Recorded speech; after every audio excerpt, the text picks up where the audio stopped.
The wedding invitation was still sitting on the kitchen counter when Victoria Bennett knocked on Daniel Carter's front door.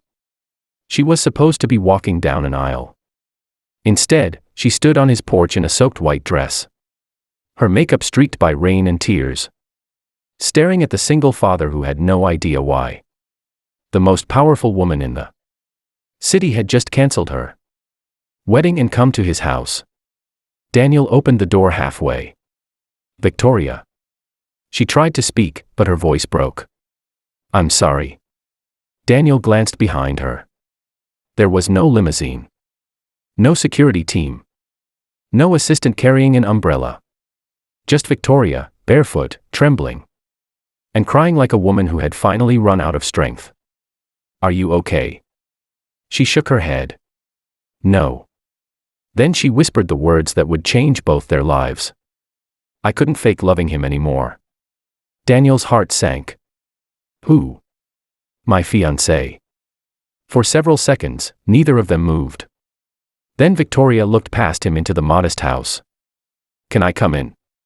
Daniel hesitated only long enough to remember that this was the same woman who had once stayed late at the office to help him solve a payroll problem because she knew his daughter's school tuition was due. He opened the door. Come in. Victoria stepped inside. At that exact moment, 8-year-old Lily Carter came running down the hallway in pajamas, holding a stuffed rabbit. Dad, who is? She stopped. Her eyes widened. Ms. Bennett. Victoria wiped her cheeks quickly. Hi, Lily. Lily stared at the wedding dress.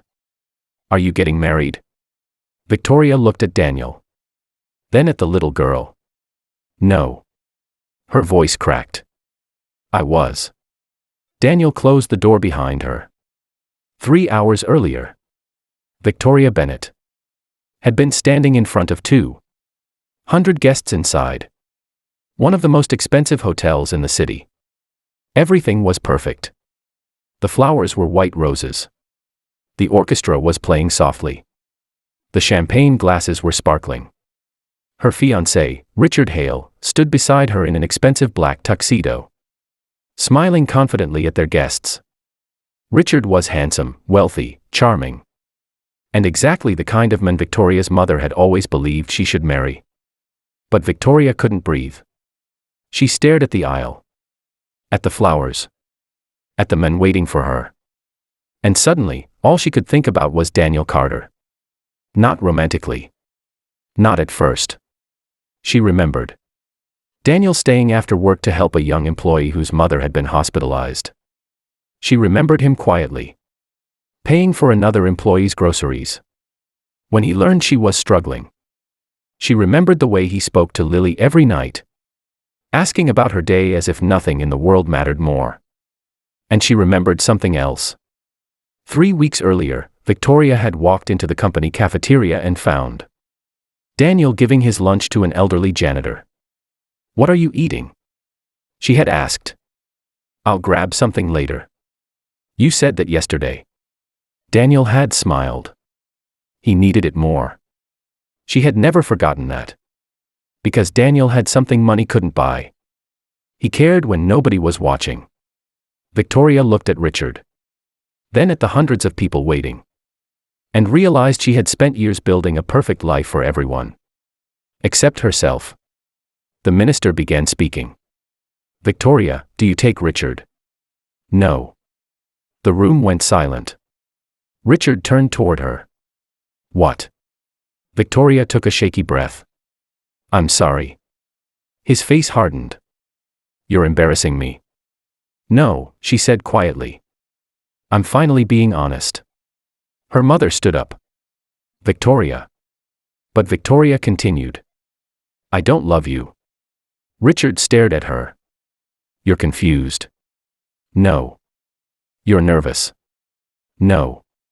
You'll regret this. Victoria's eyes filled with tears. Maybe I will. But I would regret marrying you even more. She turned, walked away from the altar, and never looked back. Her assistant, Melissa, caught up with her outside. Where are you going? Victoria stopped. She didn't know how to explain it. I need to see someone. Who? Victoria looked down at the wedding ring on her finger. Then she took it off. Someone who reminds me what real kindness looks like. Now, hours later. She sat at Daniel's kitchen table wearing a borrowed sweatshirt. Lily had insisted she use. Daniel made coffee. Victoria stared at the mug between her hands.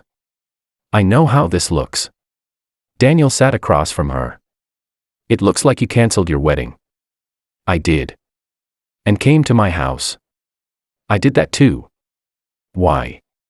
Victoria looked at him. Because you were the only person I could think of. Daniel's expression tightened. Victoria, if this is about your fiancé. It isn't. Then what is it? She took a trembling breath. I've spent my entire life surrounded by people who wanted something from me. Daniel remained silent.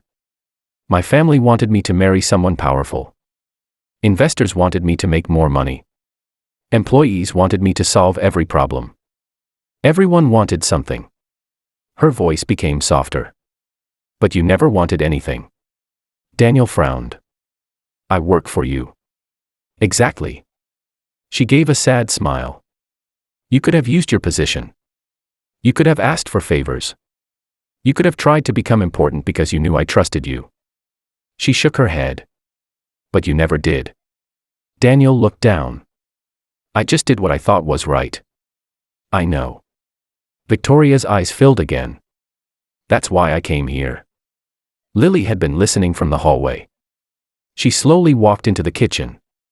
Are you sad because you don't have a husband? Victoria smiled through her tears. I think I'm sad because I almost became someone I wasn't. Lily climbed onto the chair beside her. Then don't. Victoria blinked. What? Dad says you can always fix a mistake if you're brave enough to admit it. Daniel looked at his daughter. I said that. Lily nodded seriously. Lots of times. Victoria laughed for the first time that night. A small, broken laugh. But it was real. Then her phone rang. Her mother. Victoria ignored it. It rang again. Then again. Finally, Daniel said, you should probably answer. Victoria looked at the screen. She didn't. Instead, she turned the phone off. I need one night where nobody tells me what I should do. Daniel nodded. You can stay here. Victoria looked surprised. Are you sure? It's late. You're upset. And I'm not sending someone I care about back into the rain. The words hung between them. Someone I care about. Victoria looked away. For the first time that night, she wasn't thinking about the wedding. She was thinking about what Daniel had just said. The next morning, the world knew. News channels reported that Billionaire CEO Victoria Bennett had cancelled her wedding minutes before the ceremony. Social media exploded. Some called her selfish. Others called her brave. Rumors spread that she had left Richard for another man. Daniel's name eventually appeared. He was at work when his supervisor pulled him aside. Daniel, the board wants to see you. His stomach dropped. He walked into Victoria's office. She was standing by the window. I'm sorry, she said. For what? For dragging you into this. Daniel sighed. You didn't. Everyone thinks I canceled my wedding because of you. Did you? Victoria turned around. No. Daniel nodded. Then tell the truth. I will. She stepped closer. But there's something else. What? I'm resigning as your direct supervisor. Daniel stared at her. Why? Because I don't want anyone to think you received special treatment. She placed a folder on the desk. You've been promoted to Regional Operations Director. Your salary is doubled. And you'll report directly to the board. Daniel looked at the papers. Victoria, I can't accept this. You earned it. No. I don't want people thinking. They won't. She smiled. Because I didn't give it to you. The board did. I simply recommended you. Daniel looked at her for a long moment.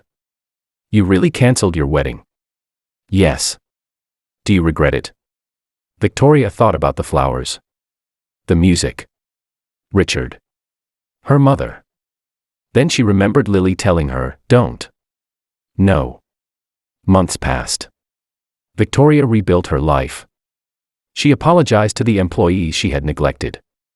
She started spending weekends volunteering at a community center. Daniel remained cautious. He never took advantage of her feelings. And Victoria never pressured him. Their friendship grew slowly. Honestly. One Saturday afternoon, Daniel and Lily were helping at the community center when Victoria arrived, carrying boxes of donated food. Lily ran toward her. You came. Victoria laughed. Of course. Daniel watched them from across the room. There was something peaceful about the scene. No cameras. No board members. No wedding.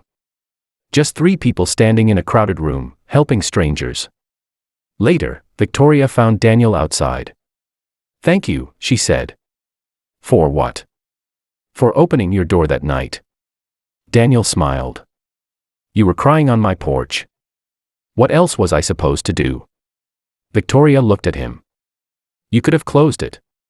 Daniel shook his head. Not when someone needs help. Victoria's eyes became glossy. That's what I was looking for. What? A place where I didn't have to pretend. Daniel smiled. You don't. She took a breath. Daniel, I don't know what the future looks like. Neither do I. But I know I don't want to fake anything anymore. Daniel looked at her. Neither do I. A small smile appeared on Victoria's face. Then Lily opened the door behind them. Are you two coming? Daniel laughed. Coming where? Inside. There's cake. Victoria smiled. What kind? Chocolate. Daniel looked at Victoria. You heard her. Victoria laughed. I wouldn't miss that. They walked inside together. No cameras followed. No headlines waited. There was no grand wedding. No perfect fairy tale. Just a single dad, a little girl. And a woman who had finally learned that the most valuable thing in life wasn't wealth, status, or a flawless wedding. It was having the courage to be honest. And sometimes, the door you knock on when everything else falls apart is the door that leads you home.